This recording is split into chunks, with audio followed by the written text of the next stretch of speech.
Elections వచ్చేటప్పుడు ఖచ్చితంగా ప్రజల్లో ఉండి ఖచ్చితంగా ప్రజల మన్ననలు పొంది గెలిచే సీట్లు వాళ్ళకే ఉంటాయి.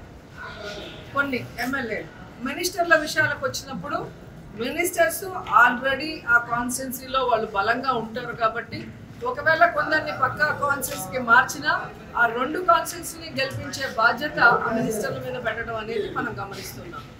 అండ్ మూడోది, నిజంగానే ఎవరికైనా సీటు లేదు అంటే 4.5 సంవత్సరాలు మనకి అవకాశం ఇచ్చారు.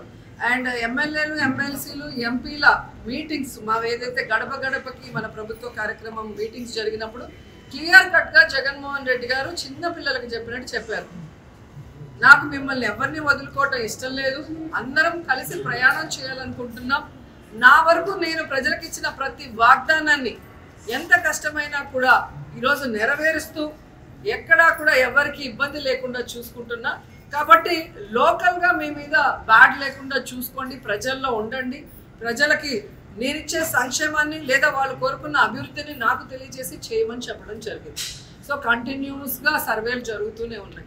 అలా పొరపాటే తప్ప జగన్మోహన్ రెడ్డి గారి పొరపాటు కాదు అనేది ఈరోజు అందరూ తెలుసుకోవాల్సిన విషయం.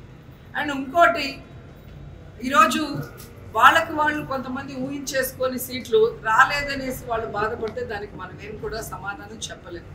ఏదైనా మార్పులు చేర్పులు ఉన్నా కూడా పిలిచి వాళ్ళతో 2-3 డిస్కషన్స్ అయిన తర్వాతే మార్పులు జరుగుతున్నాయి తప్ప క్యాబినెట్ మీటింగ్స్ కానీ లేదా పార్టీ కార్యక్రమాలు ఏవైనా కూడా ఎప్పుడూ ఫస్ట్ వరుసలో నేనే ఉంటా.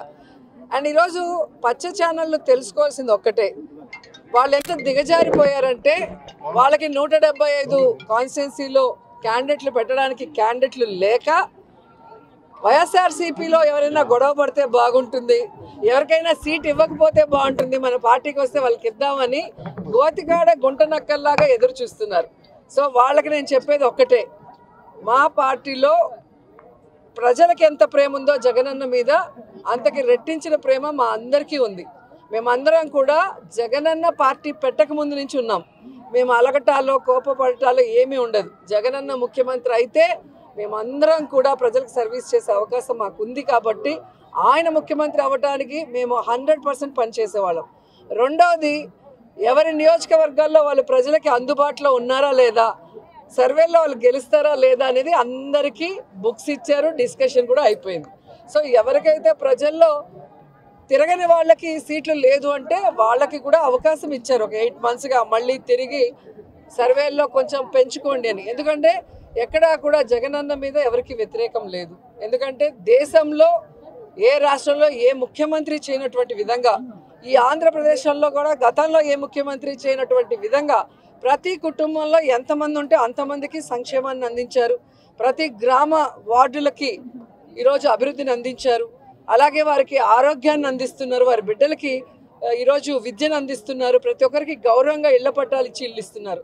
ఇంతకన్నా ఏ ముఖ్యమంత్రి దగ్గర ఎవరేం కోరుకుంటారు? ఇక్కడ ఎమ్మెల్యేలు కానీ మంత్రులు కానీ ఒకవేళ ప్రజలకు అందుబాటులో లేక సీటు లేకపోయినా ఆల్టర్నేటివ్ వాళ్ళకి జగన్మోహన్ రెడ్డి గారు ఏం చేయబోతున్నారో కూడా చెప్తున్నారు. కాబట్టి అందుకే ఎక్కడ గొడవలు లేవు, కోపతాపాలు లేవు. అండ్ నా విషయానికి వస్తే